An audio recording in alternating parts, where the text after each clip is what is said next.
Nos anos 20, Nova York era o lugar onde tudo acontecia. Manhattan havia virado a capital do mundo, o lar do glamour e da sofisticação. A cidade que nunca dorme.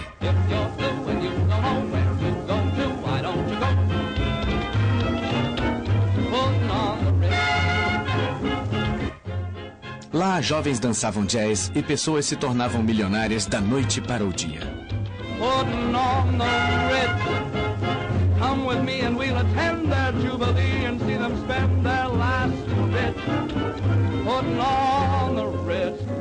Foi a festa mais duradoura dos tempos modernos.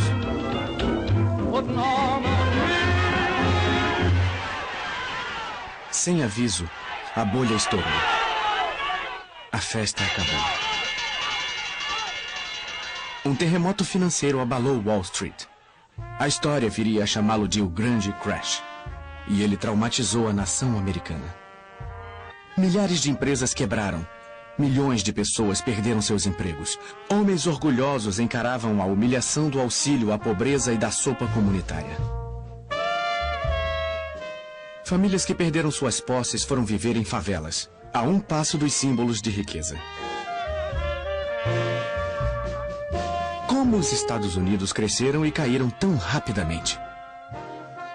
Como a locomotiva do mundo ocidental se pôs de joelhos em 1929.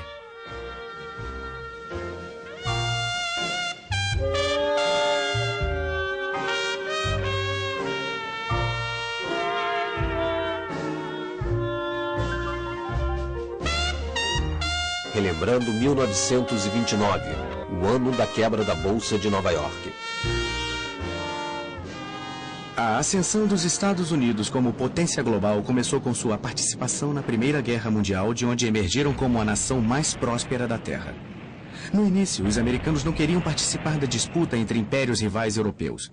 Em uma posição de neutralidade com laços históricos com a Inglaterra e a França, os Estados Unidos lucravam muito vendendo armas, munição e alimentos para os dois países.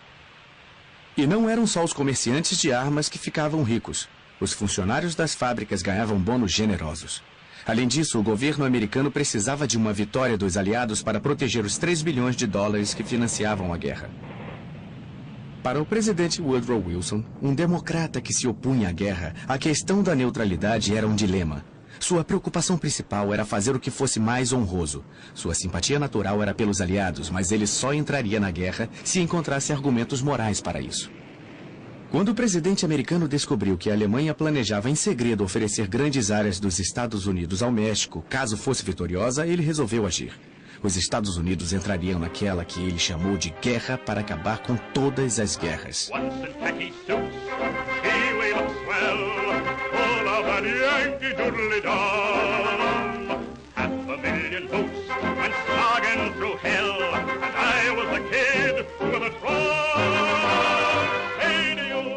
No verão de 1917, as tropas americanas rumaram para os campos de batalha europeus. Johnny, get your gun, get your gun, get your gun.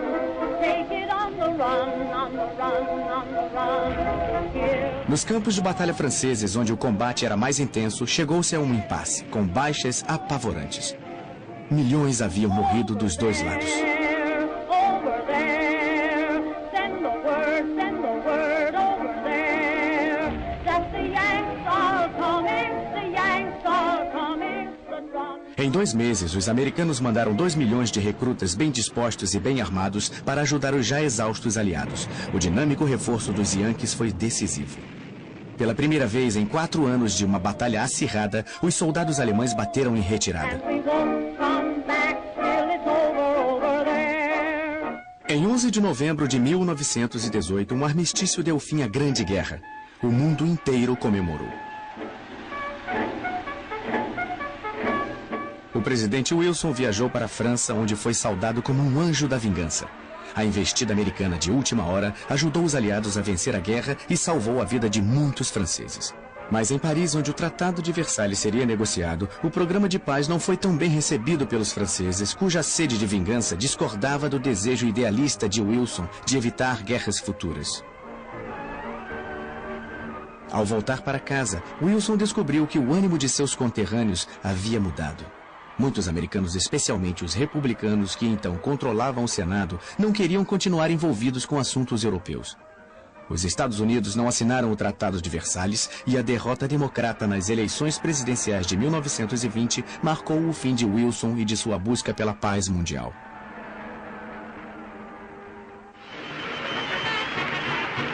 A nova década que prometia tanto começou com uma nobre experiência: a Lei Seca. Fabricar, transportar ou vender bebidas alcoólicas foi proibido no país, mas comprar ou consumir não.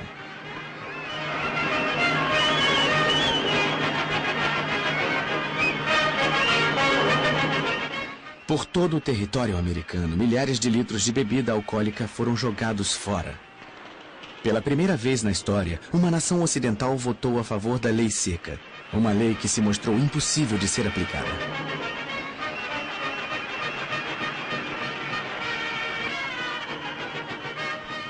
Warren Harding, o novo presidente republicano, tratou a Lei Seca como a maioria de seus compatriotas, abraçando a causa em público, mas bebendo uísque reservadamente. Harding teve uma vitória esmagadora. Sua política refletia as opiniões do povo americano na época, principalmente seu desejo de reduzir os impostos para pessoas e empresas. Ele foi um presidente popular, mas seu julgamento era tão confiável quanto suas tacadas no golfe. Mas os meses finais de seu mandato foram marcados por rumores de corrupção em seu gabinete. Ele morreu de um ataque cardíaco em agosto de 1923, ainda ocupando a presidência. Contra seu sucessor Calvin Coolidge, nunca seriam levantadas suspeitas de corrupção. Ele era um republicano devoto cujo slogan era: "O principal negócio dos Estados Unidos são os negócios". Ele era contra todas as formas de regulação e defendia o livre comércio e a livre iniciativa. Coolidge também era presbiteriano praticante. Ele acreditava que até Deus era capitalista e que trabalhar em uma fábrica era uma forma de adoração. Um jornalista perplexo o apelidou de puritano na Babilônia. Mas quando entrou na Casa Branca, ele demonstrou que era um puritano muito flexível. Arquétipo de republicano da época, Coolidge presidiu durante o período de maior prosperidade na história de todas as nações. These are some of the reasons why I want to cut down public expense. I want the people of America to be able to work less for the government and more for themselves. I want them to have the rewards of their own industry. This is the chief meaning of freedom. Em uma época de individualismo bruto, Coolidge queria ser um herói e um puritano. Sua mulher usou uma das maravilhas da época, a câmera de filmagem, para mostrá-lo como um improvável cowboy do Velho Oeste. Em meados dos anos 20, até o Velho Oeste havia sido posto a serviço do enorme surto de energia industrial e engenharia que estava transformando os Estados Unidos. Os grandes espaços abertos, ricos em recursos naturais, estavam sendo explorados. As cidades se tornaram movimentados centros comerciais. Navios cheios de imigrantes traziam mão de obra barata para o país que agora era o mais rico do mundo. Com os juros, os empréstimos feitos para os aliados durante a guerra chegaram a 12 bilhões de dólares. Quase todas as nações do mundo ocidental deviam dinheiro aos Estados Unidos. Os Estados Unidos haviam se tornado uma enorme potência industrial e o maior de todos os empresários era o engenheiro Henry Ford, que desenvolvia motores desde a década de 1890. Ele previa que um dia todas as famílias teriam um automóvel. O sonho se tornou realidade quando Ford inventou a linha de produção em massa, uma esteira rolante contínua em que exércitos de trabalhadores montavam automóveis idênticos, peça por peça. E quanto maior a quantidade, menor o preço.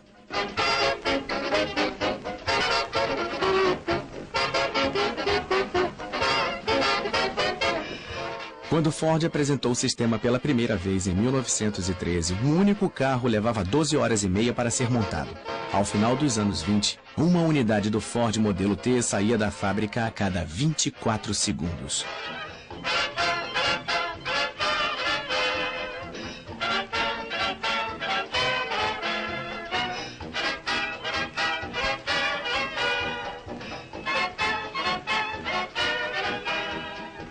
A linha de montagem de Ford fez os Estados Unidos andarem mais rápido.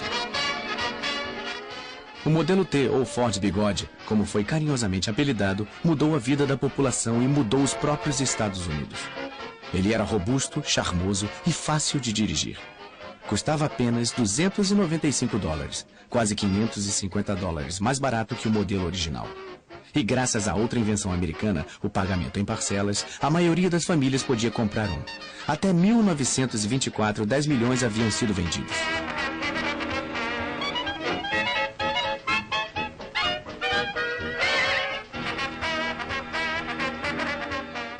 A indústria automobilística estava causando um enorme impacto na economia americana. Ela inspirou o mais veloz surto de construção de estradas da história. Em uma década, estradas de terra foram substituídas por rodovias de asfalto, cruzando todos os Estados Unidos.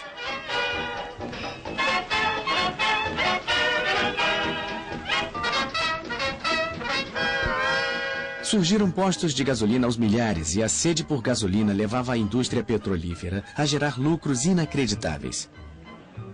A indústria automobilística usava 96% do petróleo do país, 80% da borracha e 20% do aço. Em 1928, havia 9 automóveis para cada 10 famílias. A produção em massa acelerou a fabricação e cortou os custos. Henry Ford classificou a nova técnica de Messias dos negócios. Um Messias que, sem dúvida, vestia um terno produzido em massa, pois os fabricantes de roupas americanos substituíram os trajes feitos sob medida por roupas prontas para usar e feitas para todos os tamanhos, idades e bolsos. Os salários de toda a classe trabalhadora aumentavam. E com os impostos mais baixos, as famílias americanas tinham maior poder de compra. A dona de casa e a moça trabalhadora que queriam a última novidade, a máquina de lavar roupas, a geladeira ou o aspirador de pó, economizavam tempo nas tarefas domésticas. I'm in the mood for food. I'm in the mood for food. Oh, feed me, feed me, feed me. O rádio, originalmente produzido para a comunicação a longa distância, também se tornou um aparelho doméstico indispensável em meados dos anos 20, mas apenas as famílias abastadas poderiam arcar com esse modelo de $275. I'm in the mood for food. Campanhas publicitárias como estas transformaram um nicho de mercado em um mercado nacional. 11 milhões de rádios foram vendidos apenas em 1925. Eles traziam notícias, previsão do tempo, novelas e muita música para uma nação encantada.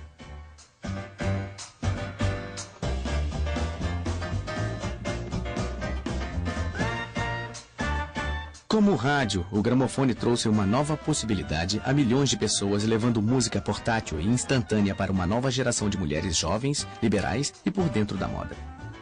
Elas formavam a geração que se auto-intitulava melindrosa. Elas ditaram a moda e o estilo de toda uma década.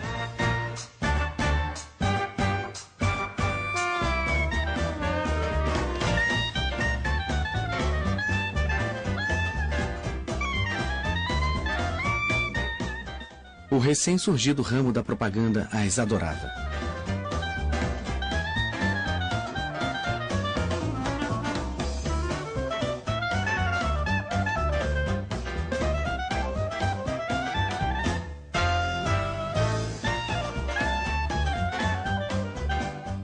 As melindrosas amavam o novo estilo musical chamado jazz, que os mais conservadores chamavam de decadente. Elas usavam saias escandalosamente curtas e chapéus ousados. Elas conheciam as danças mais modernas como o Charleston. E acreditavam que podiam se comportar como quisessem, inclusive cortando os longos cabelos bem curtos como meninos.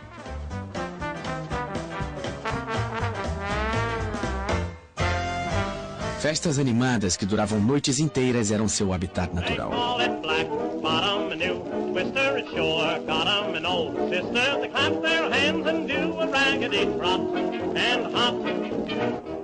Os comentaristas chamavam as melindrosas e seus namorados de geração perdida, porque eles rejeitavam a moral tradicional americana. Mais rebeldes que nunca, adoravam consumir o fruto proibido, o álcool. O consumo ilegal de álcool já era generalizado e estima-se que havia nos Estados Unidos 32 mil bares clandestinos pertencentes a gangsters que conduziam seus prósperos estabelecimentos sem pagar nenhum imposto. E esses eram só os bares de mais alto nível. O número de bares ilegais de fundo de quintal que vendiam bebida barata e embriagante era de centenas de milhares.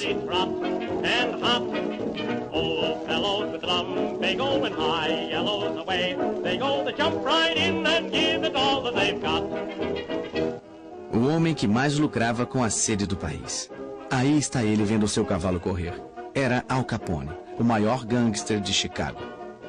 Ele abastecia seus bares clandestinos com um enorme estoque de bebidas ilegais, a maior parte vindo de Cuba e do Canadá. A guarda costeira de vez em quando apreendia navios com cargas ilegais, mas emboscadas filmadas como esta raramente passavam de propaganda do governo. A guerra contra a bebida já estava perdida, embora ninguém estivesse pronto para admitir. Muito menos os cidadãos religiosos do meio oeste americano, cujo representante preferido era um pastor apocalíptico chamado Billy Sunday, que odiava álcool, mas adorava dinheiro. According to our standard of gold and silver, Abraham was worth $1.5 billion. David was worth $3 billion. Solomon was worth $5 billion. Solomon could have hired Andrew Carnegie for a butler, J. Pierpont Morgan to cut his lawn, and Andrew Mellon for a chauffeur, and John D. to black his boots. America needs a tidal wave of the old-time religion. And I want to take a pledge in this audience to join me in a pledge that you will never rest until this old God-hating, Christ-hating, whiskey-soaked, Sabbath-breaking, blaspheming, infidel, bootlegging old world is bound to the cross of Jesus Christ by the golden chains of love. A corrente dourada de amor não podia ser encontrada nos estados do sul dos Estados Unidos. Lá, todas as classes, e negros e brancos, ficaram de fora da prosperidade do norte. Os preços das colheitas caíram, e aqueles que temiam perder tudo procuravam alguém para culpar. Seus olhos encapuzados caíram sobre os judeus, os estrangeiros e principalmente os americanos negros. Numa época em que os Estados Unidos eram admirados em todo o mundo pela vitalidade de sua liberdade e pelo modo como recebiam os pobres e famintos da Europa, havia um exército sinistro de racistas radicais que se auto-intitulavam Ku Klux Klan, marchando pela capital do país sem que ninguém se pronunciasse contra eles.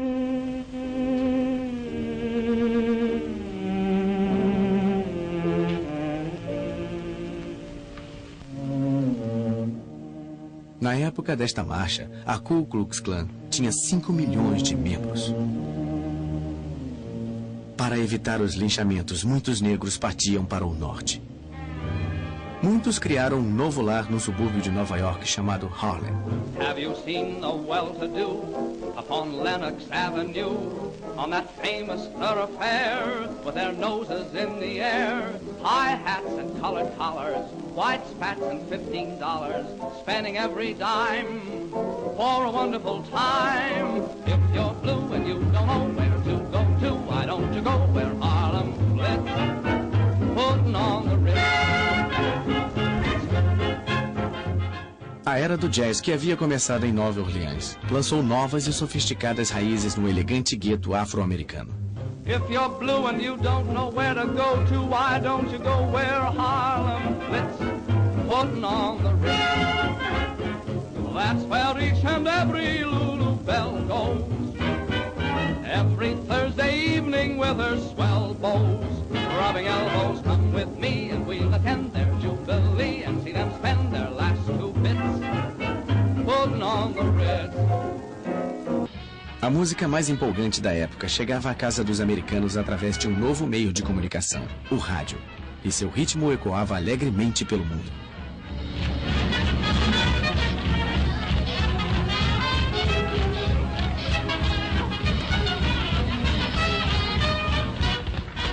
Junto com o jazz, a cultura popular foi dominada pelo cinema nos anos 20.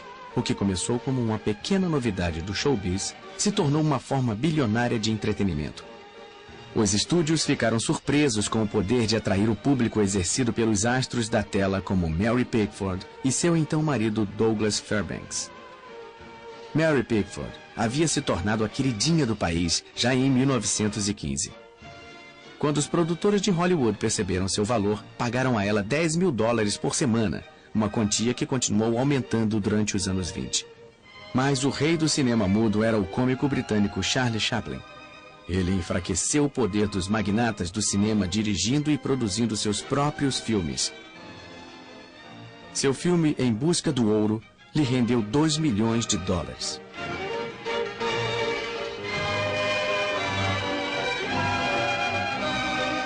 Rodolfo Valentino, o amante latino, conquistou os corações femininos como o Sheik.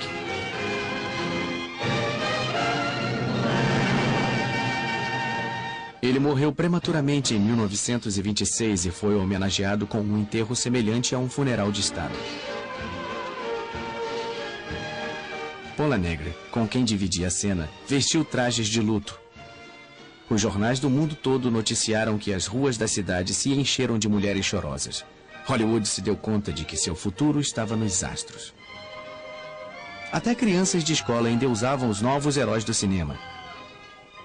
As fantasias preferidas eram de Charlie Chaplin ou Douglas Fairbanks, atores cujas vozes elas desconheciam. Mas isto estava prestes a mudar. Al Johnson foi o primeiro homem a quebrar a barreira do som.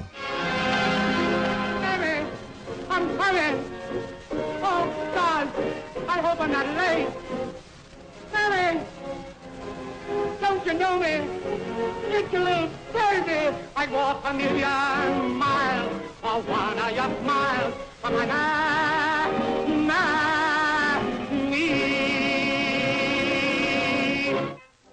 O cinema falado foi lançado pelo maior astro de teatro vaudeville num filme chamado O Cantor de Jazz, cujo sucesso não durou apenas uma noite, como muitos haviam previsto. Um ano depois, 9 mil cinemas exibiam filmes falados.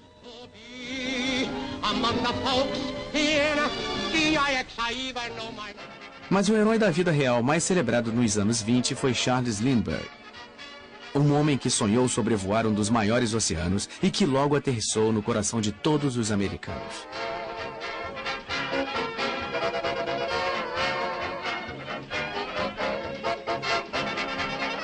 Ele decolou em Nova York na primavera de 1927 em um frágil monoplano chamado Spirit of St. Louis, na intenção de ser o primeiro aviador a sobrevoar sem escalas o Oceano Atlântico e receber um prêmio de $25 mil. Ele desapareceu por 33 horas e milhões de americanos seguiram seu progresso através do rádio e dos jornais.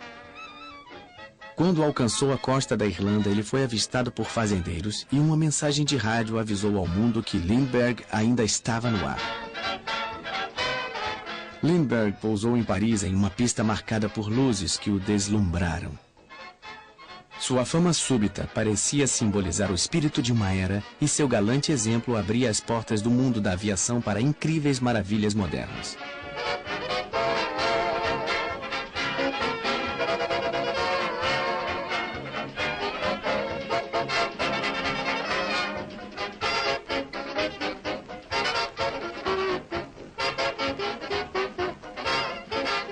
Quando ele voltou, os nova-iorquinos homenagearam seu herói com uma chuva de papel picado que não foi igualada nos anos seguintes.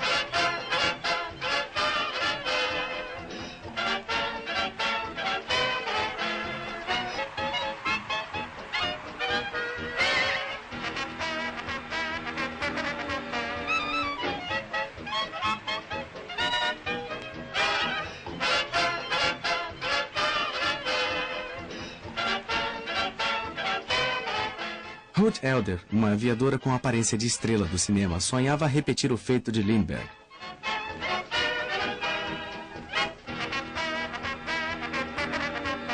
Mas ela teve que abandonar seu avião no Oceano Atlântico depois de cruzar 3.000 quilômetros.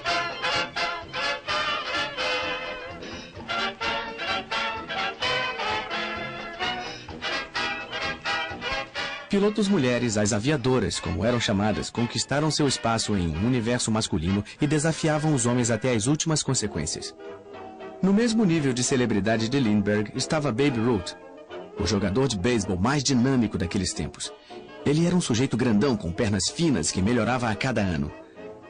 Seu recorde de 60 home runs para os Yankees de Nova York no campeonato de 1927 continuou intacto por mais de 30 anos. Ele tinha um salário anual de $52 mil, 3 vezes mais que o seu rival mais próximo. Mas o maior desportista dos anos 20 em termos de público foi o boxeador Jack Dempsey. Ele protagonizou o mais próximo. Mas o maior desportista dos anos 20 em termos de público foi o boxeador Jack Dempsey. Ele protagonizou 2 lutas com o belo Jimmy Tunney. Eles eram chamados de O Belo e a Fera. Cada uma das lutas assistidas por um número inédito de pessoas gerou uma bilheteria milionária. Dempsey perdeu os 2 confrontos, mas como muitos americanos durante o boom dos anos 20, ele fez uma fortuna. Mas em uma década sedenta de novos heróis, ele foi visto como um derrotado e se aposentou em 1929. Talvez o gigante do esporte mais popular da década de 20, e ele era diferente dos outros, tenha sido Bob Jones, o gênio do golfe que nunca jogou por dinheiro. Ele continuou como um amador durante toda a sua brilhante carreira e não estava interessado na fama. Ele não parecia nem interessado em vitórias, mas vencia ano após ano nos Estados Unidos e na Inglaterra com uma tacada tão sublime como um passo de dança.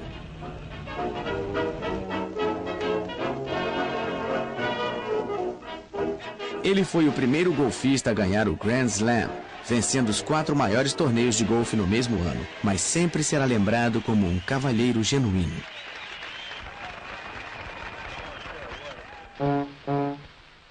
Henry Ford foi o grande industrial da época, mas ele era bem-sucedido e frio demais para ser considerado um cavalheiro.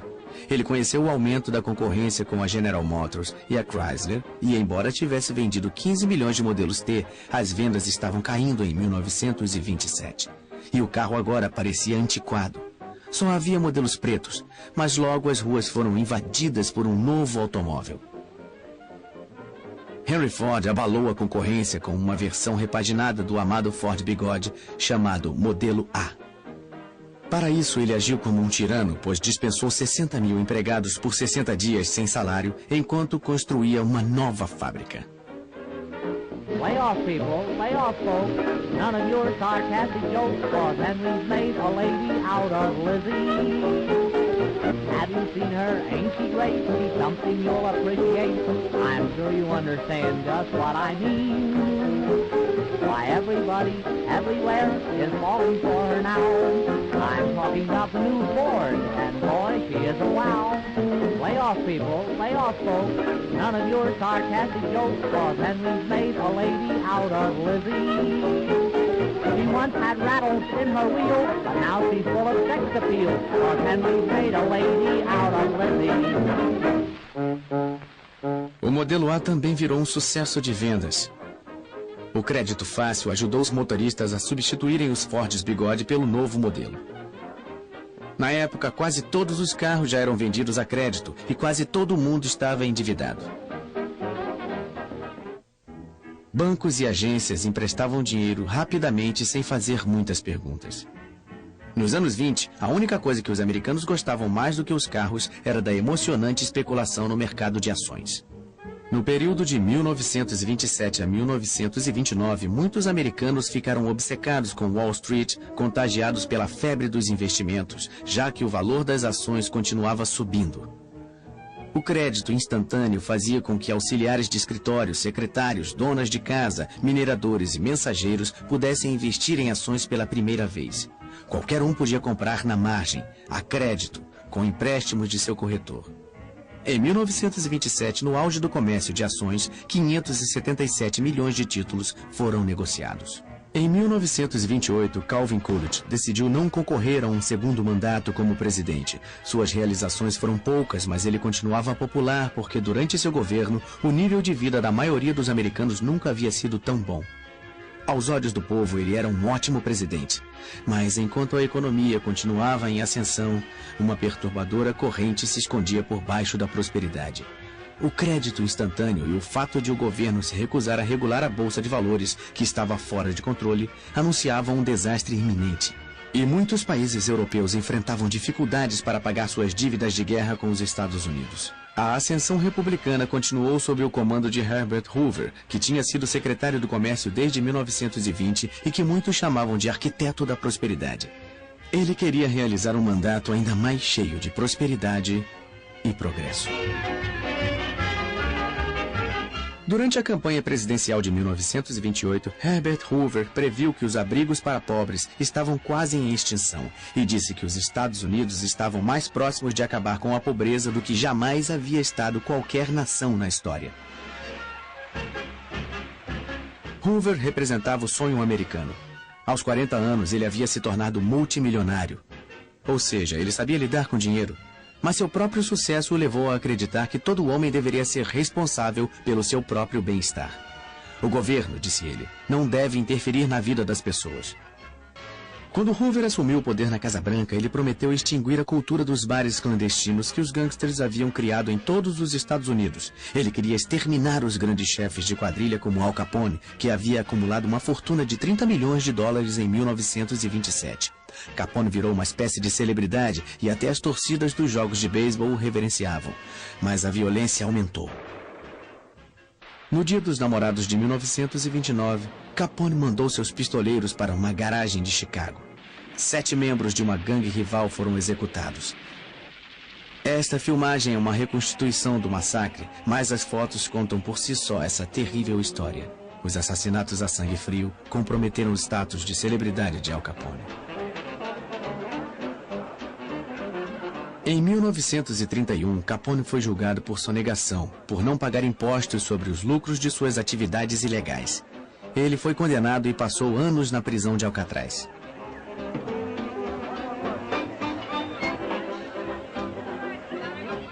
No último ano dessa década egocêntrica, quase todo mundo parecia estar buscando os holofotes da fama. E se você fosse uma garota bonita, sempre haveria uma chance de conquistar o estrelato como rainha da beleza.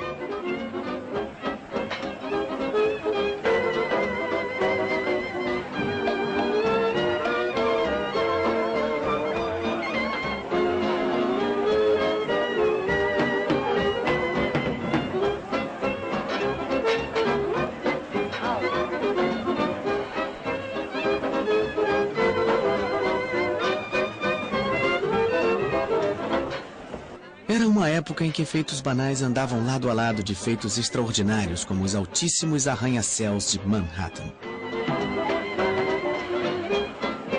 A mais de 300 metros acima das avenidas de Nova York, operários destemidos construíam os últimos andares de uma das maravilhas do design da época, o edifício Chrysler, que foi durante um período o edifício mais alto do mundo.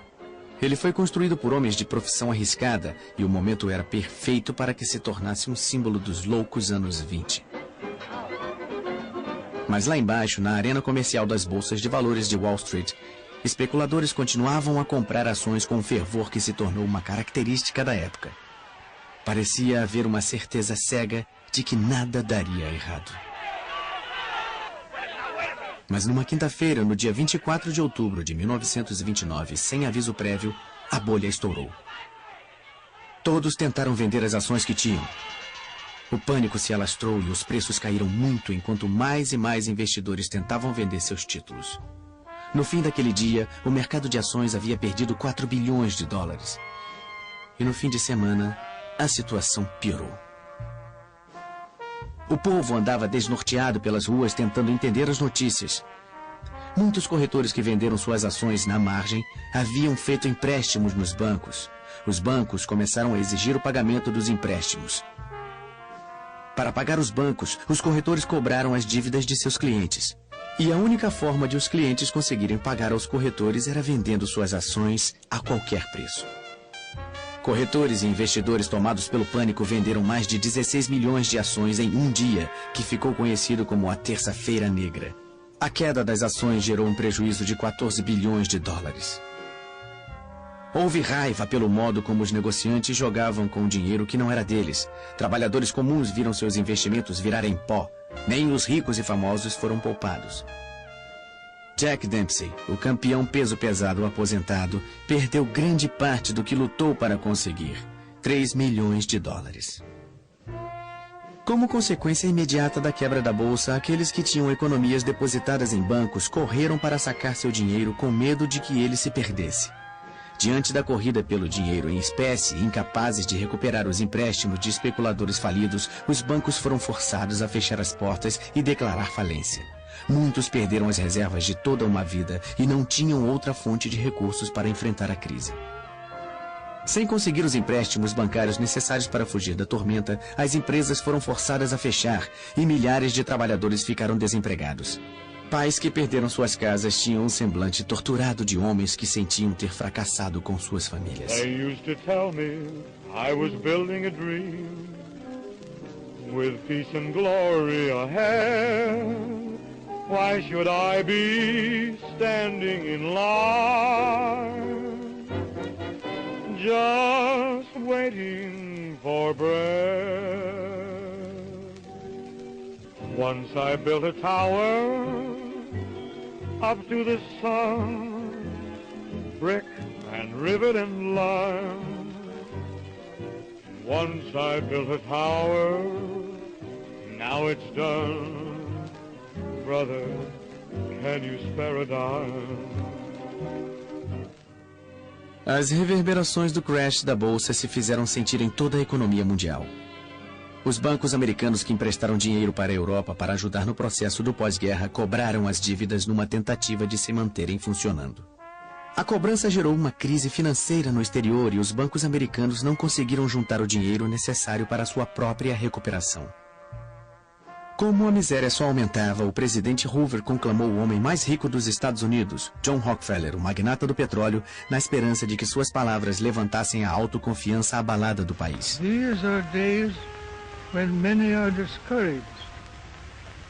In the 93 years of my life, depressions have come and gone. Prosperity has always returned and will again. Hoover teimosamente insistiu que a maré ruim era temporária. Ele declarou em uma reunião oficial de negócios: os senhores chegaram 60 dias atrasados, a depressão terminou. A confiança do público no presidente diminuía. Ele então convocou um importante economista, o professor Babette, para aparecer com ele em um cinejornal. Mas não foi muito convincente. The country is very fortunate in having at the head of the nation at this time a mastermind such as President Herbert Hoover. Como a depressão se agravava, muitos cidadãos passaram a odiar Herbert Hoover. Aquele que havia sido o símbolo da prosperidade se tornou o bode expiatório do declínio econômico. Sua declaração de que ninguém estava passando fome e de que os desabrigados nunca haviam comido tão bem soaram cruéis e insensíveis. Sua aparente disposição em salvar empresas e bancos e deixar que os indivíduos se defendessem sozinhos parecia confirmar sua indiferença. Novos termos entraram para o vocabulário do povo: Hoover Stew, para a sopa servida aos pobres, e Hoovervilles, para as favelas onde as pessoas se abrigavam em barracos improvisados.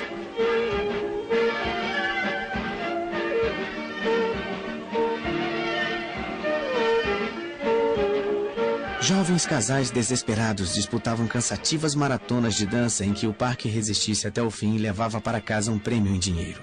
Embora todos os dançarinos sonâmbulos estivessem ali por uma única razão: seu cansaço seria recompensado com uma refeição grátis. O país mais rico da face da terra não conseguia alimentar todos os seus cidadãos.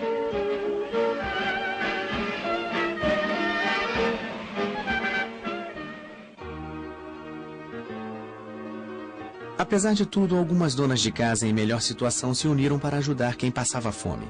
Elas compravam uma certa quantidade de mantimentos e doavam para as famílias necessitadas uma porção que era distribuída por equipes de voluntários. Share a Meal, como era chamado o movimento, era um sistema arbitrário que não tinha o apoio do governo. O presidente achava que não precisava de ajuda e estava certo de que a recuperação ocorreria em breve. Para dizer isso, ele convocou o economista Roger Babson. Everything indicates that general business has turned the corner. I go further and say that 1931 should offer the greatest opportunities of any year for a generation. A previsão estava terrivelmente enganada.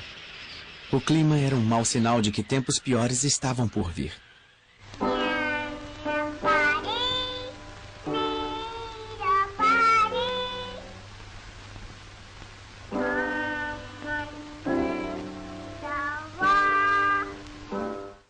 Atravessando a plantação significava superando tempos difíceis. E quanto mais as coisas pioravam, mais sentimentais os cinejornais ficavam. Era uma tentativa planejada de levantar os ânimos, e funcionou muito bem. A linda menininha seria seguida por belas coristas escalando as plataformas de petróleo que enriqueceram os Estados Unidos. A cultura popular teve um papel importante ao ajudar os Estados Unidos a superarem o trauma da depressão.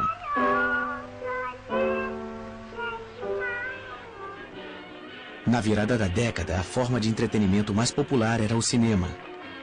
A maioria dos americanos assistia a pelo menos um filme por semana. A bilheteria semanal chegava a 100 milhões de espectadores.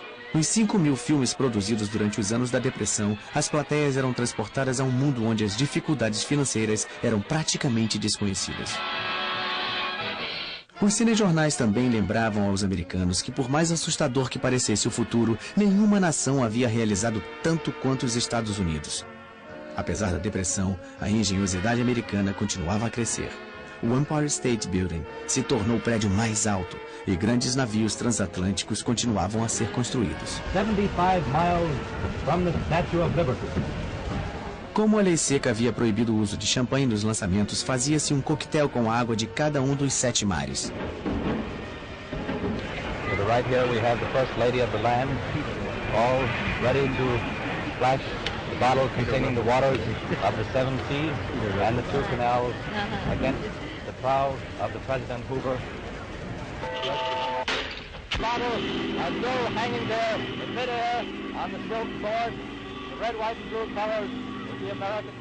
Havia uma triste ironia em batizar o navio de Presidente Hoover, pois no momento de seu lançamento, a presidência de Hoover estava afundando, juntamente com a reputação de distintos economistas, cujos pronunciamentos rebuscados foram parodiados pelo humorista Robert Benchley. The depression is over. Better business conditions are just around the corner. And when I say just around the corner, I mean just around the corner. If you will look at this chart which I have here, you will see more what I mean.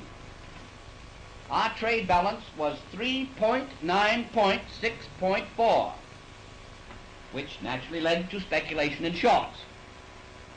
Under such circumstances, it is little wonder that people did not know whether they were coming or going. Very often they were doing both. As verdadeiras estatísticas contam sua história. Do auge da prosperidade em 1929 às profundezas da depressão em 1932, 9.000 bancos quebraram ou fecharam as portas. 100.000 empresas faliram. O produto interno bruto foi reduzido de 80 bilhões de dólares em 1929 à metade, 40 bilhões em 1932.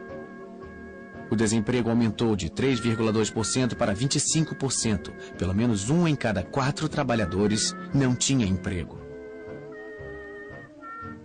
A violência cresceu nas cidades americanas. Grupos de cidadãos desempregados atacaram autoridades locais por falta de assistência do governo.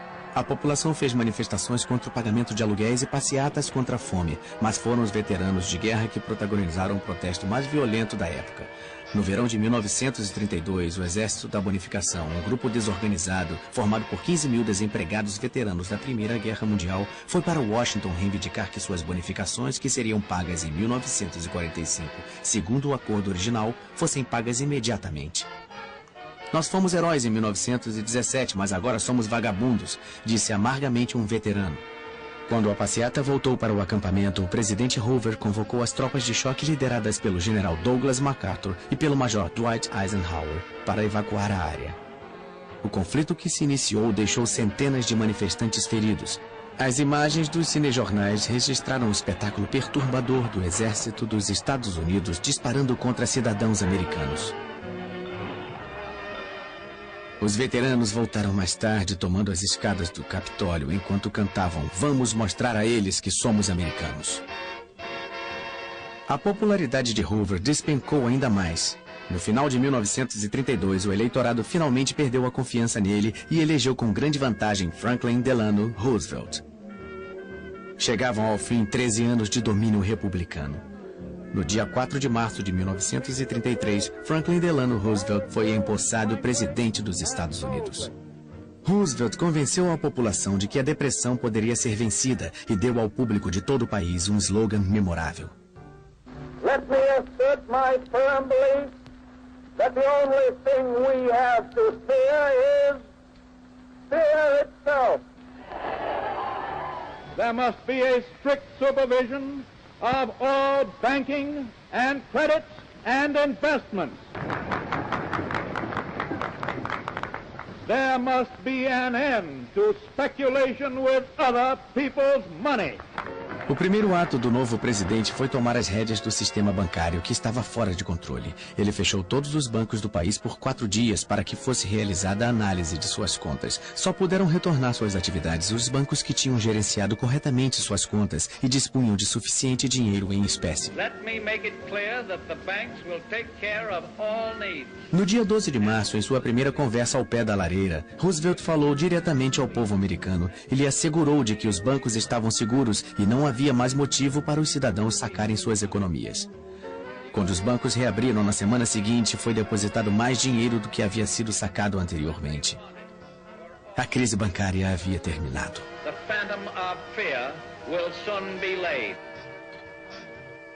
Roosevelt assinou então a lei que pôs fim à lei seca. Em todos os estados americanos, a nobre experiência havia sido um óbvio fracasso. A proibição deu origem a uma criminalidade exacerbada e fez com que mais da metade dos americanos se habituasse a desrespeitar a lei. O programa de assistência de Roosevelt, a Administração Nacional de Recuperação, era o coração de sua estratégia de longo prazo para diminuir o sofrimento causado pela depressão, tomando para si a responsabilidade pelo bem-estar do povo e criando novos empregos. A Casa Branca convocou Jimmy Durante, um comediante de Hollywood, como um excêntrico porta-voz. You and you and you and you've got a president now. He gave the land a new deal. You hold the cards, now you deal. You and you and you and you put shoulders to the plow. He gave us what we asked for, now pay him back somehow. Step out in front, get back of the president, and give a man a job. If the old name of Roosevelt makes the old heart throb, you take this message straight from the president and give a man a job. Now listen to me, everybody. Step out in front, get back at the president and give a man a job. You know he bought a front. You know that. I know it. So step out and give a man a job. You know who's in back of this in the NRA? No? Well, I'll tell you. And when I do, it'll give you heart of trouble. You take this message straight from the president and get a man a job. I have told you the story of our steady but sure work in building our common recovery.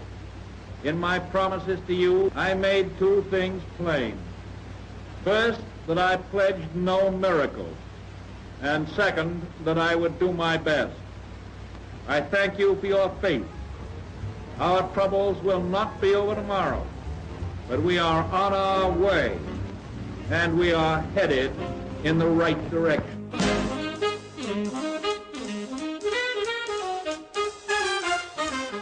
Franklin Roosevelt não encontrou uma solução imediata para a Grande Depressão, mas com a força de sua personalidade, ele trouxe esperança e estabilidade para os angustiados Estados Unidos.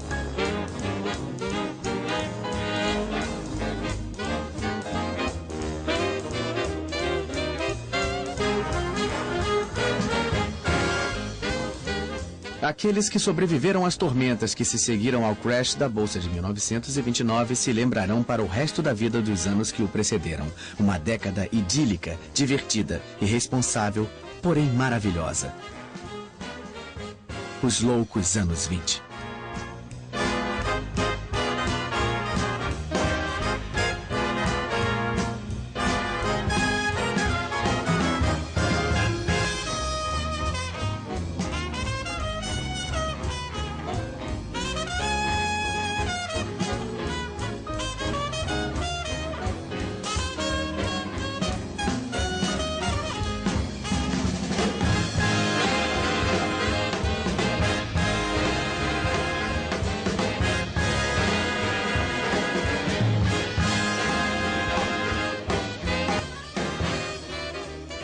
Versão brasileira, Bravo Studios. Distribuição, Sinapse.